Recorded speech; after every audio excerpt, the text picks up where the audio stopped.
Salut à tous, c'est Pong de la chaîne, bienvenue sur cette vidéo qui continue notre cheminement sur la méthode Silva avec Dame Lipasco et nous sommes passés à la troisième partie du dimanche du séminaire de 1972. Donc, on avance lentement mais sûrement et comme on a pu vous l'introduire sur la fin de la vidéo précédente, on va reparler d'hypnose.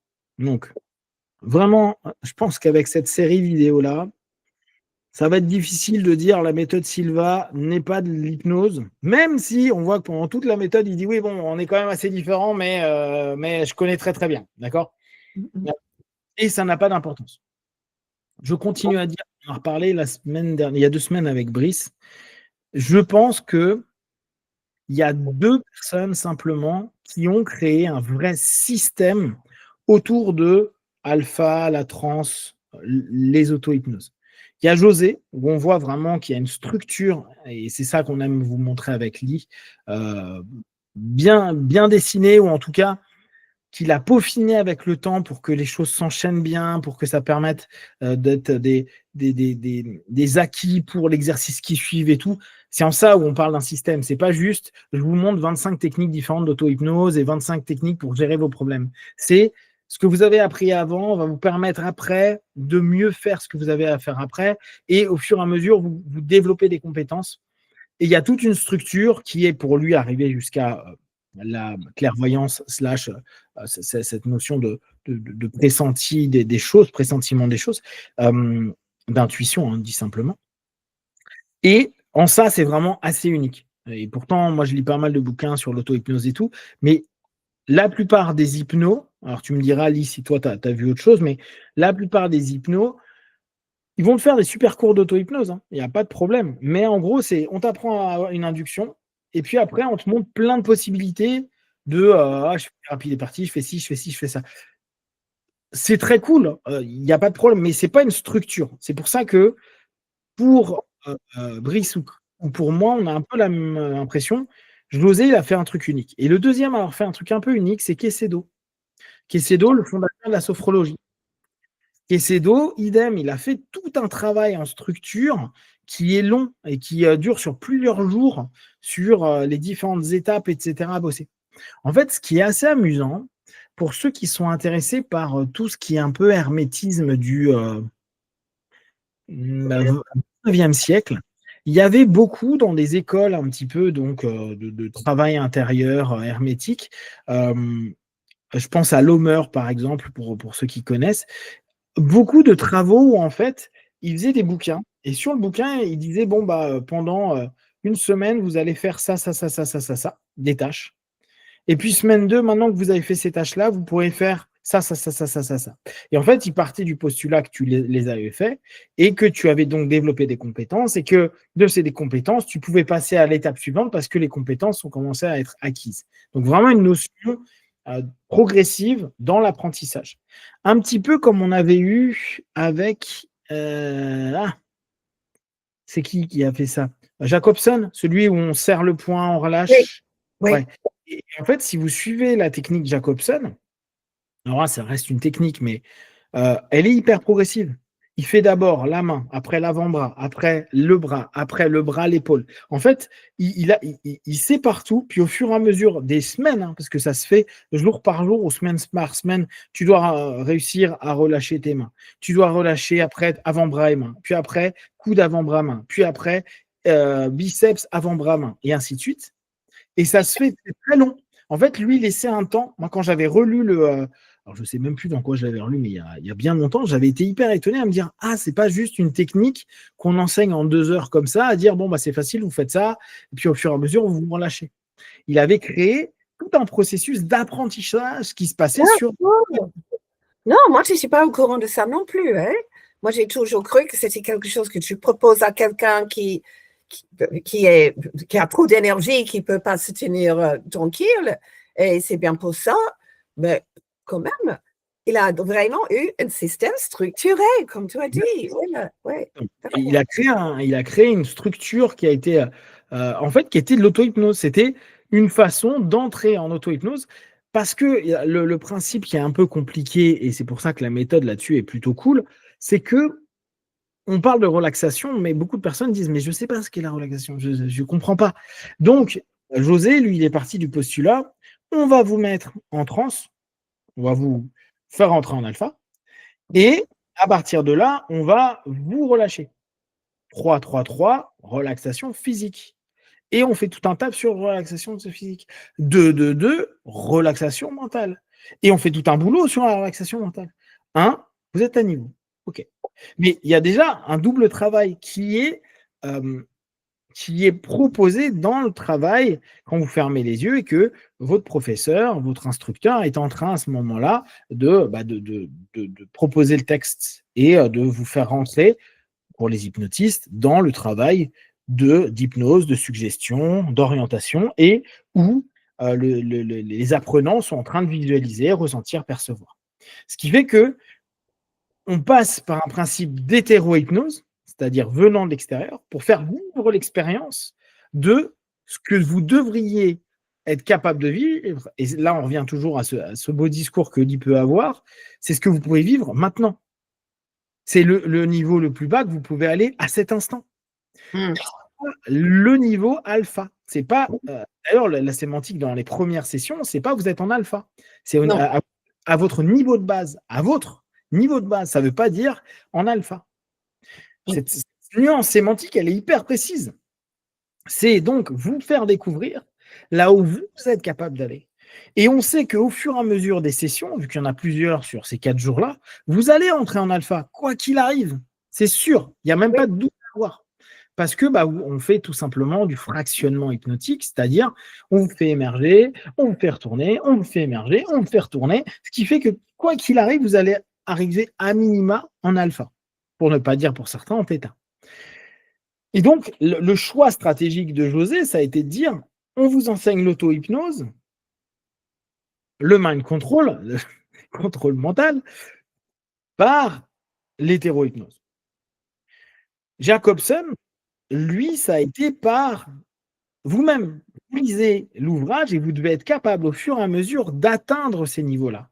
Mais vu que je ne suis pas là pour vérifier, te faire fermer tes poings 10 secondes et relâcher, et le faire jour après jour pendant plusieurs semaines, bien sûr que tu vas te rendre compte que tu te relâches.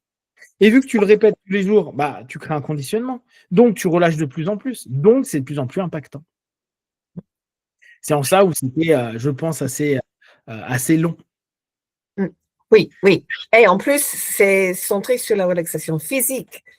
Et justement, je trouve beaucoup des heures, si tu es détendu physiquement, tu vas être en hypnose. Et nous, on sait très bien que ce n'est pas le cas.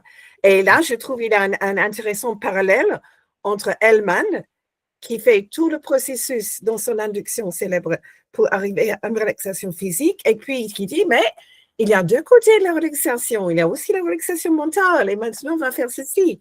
Et José qui fait 3-3-3, relaxation physique, et tous les trucs qu'il amène.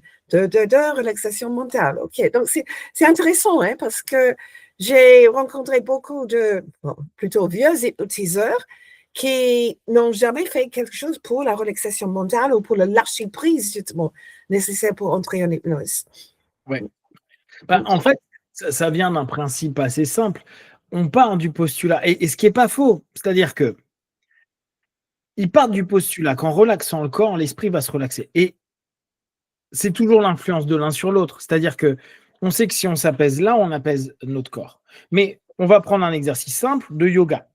Si on prend du yoga et qu'on fait juste de la respiration, on n'a même pas une intention de se relaxer. Mais je te fais respirer en 6-6. Parce que hyper basique. Okay. On fait du 6-6, inspire, 6-6, c'est quoi 6 inspire, 6 expire. Okay. On ne fait même pas de carré, pas de triangle, rien. Si je te le fais faire pendant 10 minutes, 99% du temps, ton esprit, même si ce n'était pas ton intention, il va se relâcher. Parce que ton corps se sera relâché. Donc, je pense que dans le passé, ils étaient en train de se dire, le corps se relâche. Donc, le lien de cause à effet, c'est que ton esprit se relâche. Mais la plupart des gens, c'était vrai. Exactement. Et je pense que la majorité, c'est vraiment ça. Et puis, il y en a, non, il y a toujours le vélo qui est là, qui les saoule. Et ils doivent être dans une démarche à être proactifs, à se dire, non, là, maintenant, mon esprit aussi, je vais l'emmener vers de l'apaisement, du calme, etc., etc. Mais ouais, c'est super intéressant de voir ça. Donc, du coup, pour fermer cette parenthèse, hein, pensez bien, et ça peut être intéressant pour ceux que ça intéresse. Si tu peux continuer un petit peu à en parler de tout ça, parce que là, j'ai un livreur qui arrive. Je suis là dans 2 secondes. J'ai un livreur qui arrive. Alors, pendant qu'il n'est qu'à là, justement, sophrologie, la manche des Caicedo, c'est intéressant de voir qu'en fait, la sophrologie n'est pas beaucoup connue par les anglo-saxons, ou bien parce que c'est surtout européenne. Et moi, je ne me suis pas rendu compte, mais j'étais en train de parler justement à Dwight Damon, le président, maintenant décédé, de la National Guild est membre depuis les années 50 et j'avais une interview avec lui et je parlais de comment ça fonctionne en France et j'ai parlé de sophrologie. Et il dit, c'est quoi ça, sophrologie? Il ne savait pas de quoi il s'agit. OK. Dans un autre moment, quand même, j'ai demandé à José Silva lui-même. Et lui, il savait, ah oui, Caicedo, etc. Donc, il était au courant, mais je ne sais pas s'il a vraiment eu une idée de quoi il s'agit, parce que, et là, c'est la mémoire, hein, mais je crois qu'il m'a dit, ah oui, sophrologie, c'est hypnoanalyse. Et à ma connaissance, c'est pas du tout cela. Mais voilà, donc ça, c'était l'opinion que José a eu à avoir. Mais puisque justement Punk était en train de parler de yoga, j'aimerais revenir à une métaphore que José a fait pour expliquer en fait, pourquoi la méthode Sylvain avait des éléments d'hypnose et pourquoi il avait des éléments de yoga aussi, mais c'était ni l'un ni l'autre, c'était quelque chose individuel et unique. Et pour la métaphore, il a pris justement un enfant de 2 parents. Alors, chaque parent a leur propre capacité, leur propre possibilité, mais en fait, et là, il a dit, c'est comme si justement le papa, c'est l'hypnose et la maman, c'est yoga, et l'enfant a des qualités de chacun. Mais l'enfant n'est ni le papa ni la maman, l'enfant est un individu unique, il existe pour lui-même. Et voilà. Donc, je parlais de comment l'enfant peut être le papa, c'est l'hypnose et la maman, c'est yoga. Okay. Mais Là, l'enfant est unique. Oui. je t'entendais sur la notion de la sophro, là, quand on avait parlé, quoique tu en as parlé à Dwight et avec José, je pense, et où il parlait d'hypnoanalyse, je pense que la complexité de la sophro, c'est vraiment un cas hyper particulier. Je pense bien que c'est né de l'hypnose et que, en fait, ce Caicedo, c'était vraiment un révolutionnaire dans sa manière de voir les choses. Il a tout fait à fond, c'est-à-dire qu'il est allé en Autriche s'entraîner ou en Suisse s'entraîner avec quelqu'un qui, alors son système, je me souviens plus le nom qu'il a étudié, mais qui était un travail vraiment interne intense. Puis après, il est allé en Asie, il a emmené toute sa famille à chaque fois, hein. C'est quelqu'un qui était à fond dans son truc et où là, il a ajouté tout ce qui est respiration qu'on connaît tellement bien dans les sophronisations, justement dans le système. Le problème de Caicedo, c'est qu'il a créé un vrai système à lui, mais il n'a pas posé le nom sophrologie. Donc, le problème, c'est que tout le monde a commencé à faire de la sophrologie qui n'était pas de la sophrologie de Caicedo. En fait, Oui. où les gars se sont dit, oh, je peux faire pareil. Donc, ils ont pris ce que l'autre avait développé ou avait dit dans ses bouquins ou à des conférences. Et du coup, ils ont créé leur style. Mais la sophrologie caicédienne, elle est vraiment particulière. Il avait vraiment, comme José, vraiment, je trouve que les deux, il y a un vrai parallèle à faire. Et la recherche, il y a quand même un truc chez José, là tu parlais un peu de yoga, mais il y a ce principe où, moi j'aime bien le fait qu'il ait repris un principe oriental, la méditation, et qu'il ait utilisé un mot très occidental qui est très actif, dynamique, où on a vraiment cette sensation où il voulait proposer une méditation, une façon d'aborder le travail intérieur, dit autrement, en mode occidental, en mode, j'ai envie de te dire, américain, mais pas américain du 21e siècle, américain, oui, du début 20e, un truc sérieux intérieurement, qui permet assez rapidement d'obtenir des résultats. Ce qui est moins le cas parfois dans la recherche orientaliste, où il arrive très souvent qu'on dise « prends du temps ». Mais bon, José connaît aussi le prend du temps. Hein. Il a été russicrucien, je ne sais plus s'il a été maçon, mais il a été dans des loges où il y avait un travail, et ce travail-là, on peut le faire qu'avec le temps. Donc, il connaît le principe du temps. Et beaucoup de systèmes européens un peu anciens, je vous parlais d'hermétisme et autres, ça prend du temps. Mais ce principe de José, je trouve que ouais, on peut vraiment le comparer à Quecedo, et qu'il a vraiment voulu proposer quelque chose qui nous évite d'aller dans l'orientalisme. Et je trouve l'idée pas forcément mauvaise. Tu vois, j'aime beaucoup moi la sophrologie que Quecedo propose, parce qu'il lui aussi il l'a mis à sa manière à lui en tant qu'espagnol, etc. Le truc qu'il faut toujours voir, c'est que on aime apprendre l'orientalisme, mais on n'a pas la culture orientale. Et ça peut paraître rien, mais c'est hyper important. Ce qui est intéressant dans la méthode Silva, et on peut revenir sur la vidéo précédente et le côté un peu spiritualité religieuse, on a quelqu'un qui est d'obédience chrétienne. Et bien sûr que ça va chez tout le monde, qu'on soit juif, musulman, bouddhique, etc. etc. C'est pas un problème. C'est juste que pour beaucoup, les mots qu'il va utiliser, les images qu'il va proposer, les métaphores et les analogies qu'il va donner pendant la méthode, les suggestions, elles sont communes, on va dire, à l'esprit de l'Ouest, western, vraiment dans la notion occidentale, même si bon, on peut se poser la question sur le mot, mais sur cette notion-là. Alors que nous, quand on rentre dans une démarche, on va dire, plus asiatique, ce qui est souvent le cas, même moyen-oriental, hein, si on étudie l'islam ou le soufisme, si on prend le côté spirituel et tout, c'est quand même énormément de principes qui ne sont pas les nôtres. C'est-à-dire, c'est très différent de notre manière de penser. Alors, quand on rentre dans le taoïsme, quand on rentre dans le confucianisme, quand on rentre dans le bouddhisme, quand on rentre dans le yogisme, le fakirisme, on est quand même dans des mondes, c'est pas nos sphères culturelles de pensée. C'est pas nos. Alors là, on va reprendre un mot très Silva, ce n'est pas nos points de référence. Oui, c'est ça. Et José, ce qui a été cool, c'est qu'avec nos points de référence d'occidentaux, il nous a donné un système qu'on peut complètement rapprocher d'un système oriental dit de méditation, mais dans la façon de faire des occidentaux.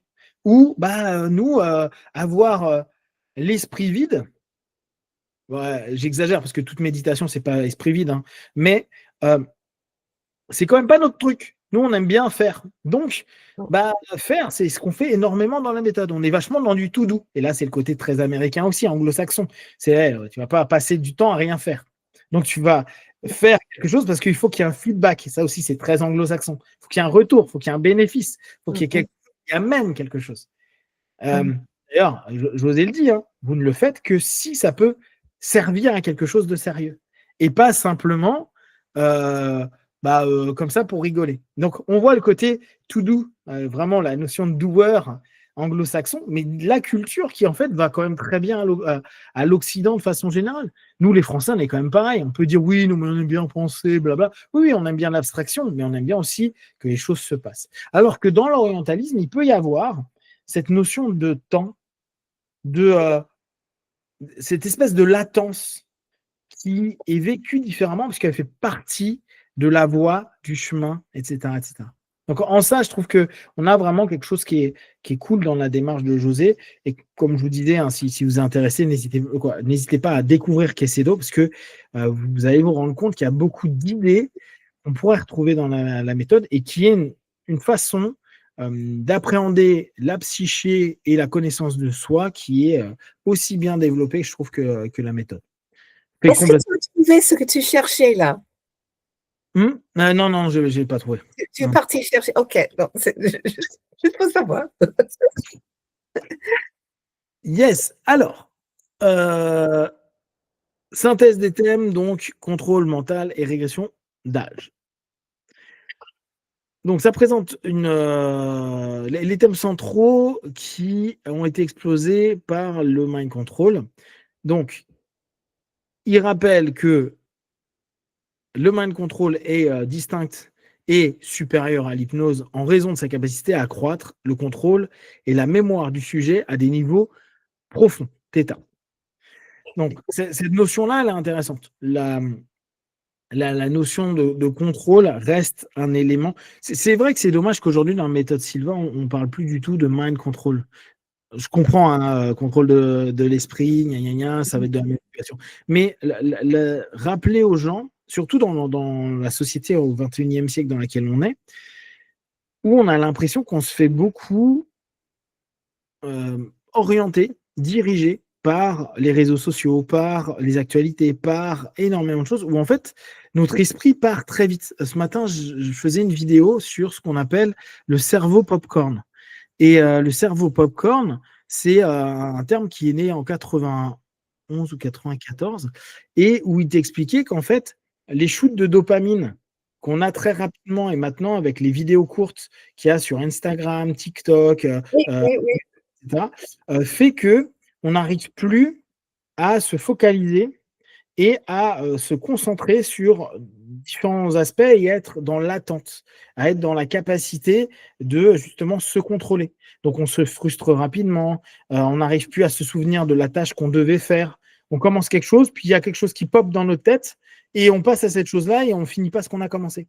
Et c'est en ça que Mind Control, dans la version dont José avait l'idée de vraiment maîtriser votre monde intérieur, votre esprit, etc., est quelque chose qui aujourd'hui est certainement beaucoup plus important, bizarrement, qu'il y a un siècle, que même des années 70. Je pense qu'aujourd'hui, on a tellement d'infos, on a tellement de saturation, on a tellement de confusion.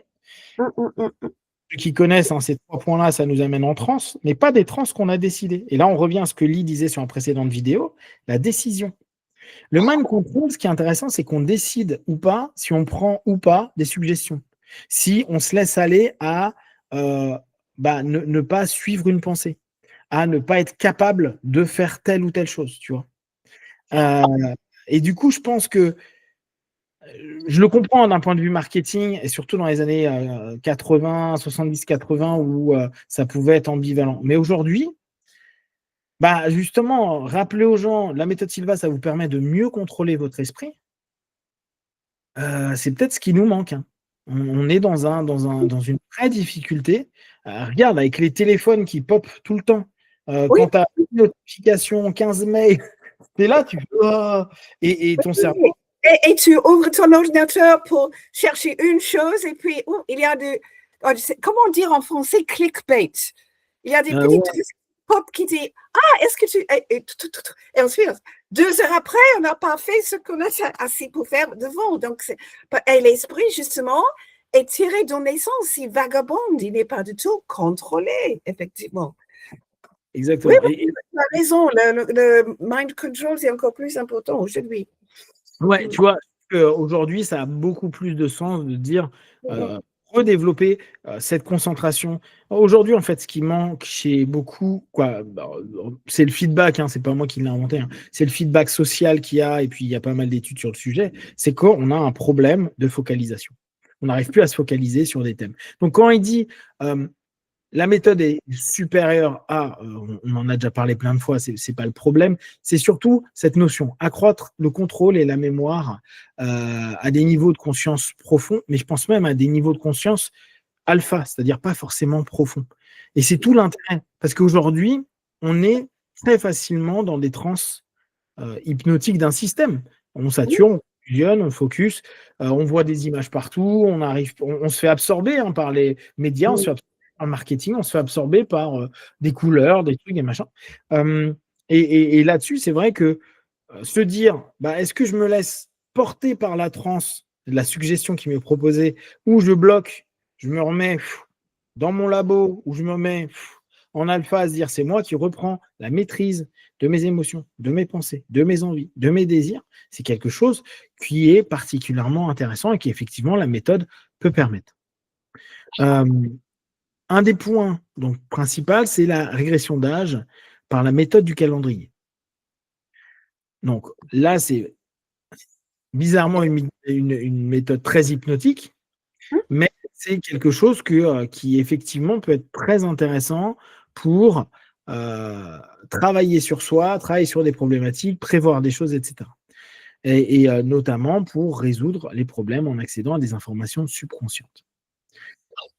Il établit une distinction claire entre la régression post-natale, qui repose sur des protocoles de vérification stricts pour garantir sa réalité, et l'exploration prénatale, qui est abordée avec un scepticisme scientifique. On va s'arrêter là pour aujourd'hui, mais ça vous permet de voir ce dont on va parler. Régression à la cause, dit autrement, hein, régression à la cause, ou régression vie antérieure. Dolores Cannon ou Develman, globalement. Mais on utilise l'un pour aller à l'autre.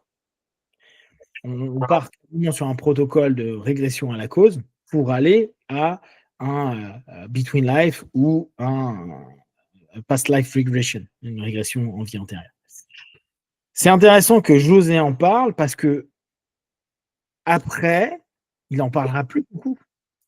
Est-ce que dans le cours de base, il n'y a pas de régression? Il n'y a pas de régression du tout dans le cours de base. Non. Tout ça, c'est graduate. On passe vraiment du temps, on apprend le cycle θ, hypnose pure, et on fait régression d'âge, mais pas pour une cause. Juste par date, calendrier, qu'est-ce qui se passe cette date-là? Donc, strictement pas thérapie, mais exploration du potentiel, justement, de notre mémoire. Et là, vous verrez que dans tout ce qu'on a vu jusqu'à présent associé à l'hypnose et tout, on n'avait pas beaucoup de trucs qui aujourd'hui sont encore proposés en cours. Et là, mais pas au cours de base, au cours graduate. Okay, gardez bien ça en tête. Ça, c'est encore une méthode qui propose. Alors que jusqu'à présent, il a parlé de beaucoup de choses en hypnose ou beaucoup de sémantique qu'il n'utilise plus. On verra ça la semaine prochaine, tranquillement. Si vous avez des questions et des remarques, vous les partagez sur Facebook, YouTube, on y répondra le plus rapidement possible. Et comme d'habitude, de tout ce qu'on propose, ne prenez que ce qui est bon et juste pour vous. Testez, observez, analysez et concluez. Merci à toi, Ali, et à la semaine prochaine. À la semaine prochaine. Ciao.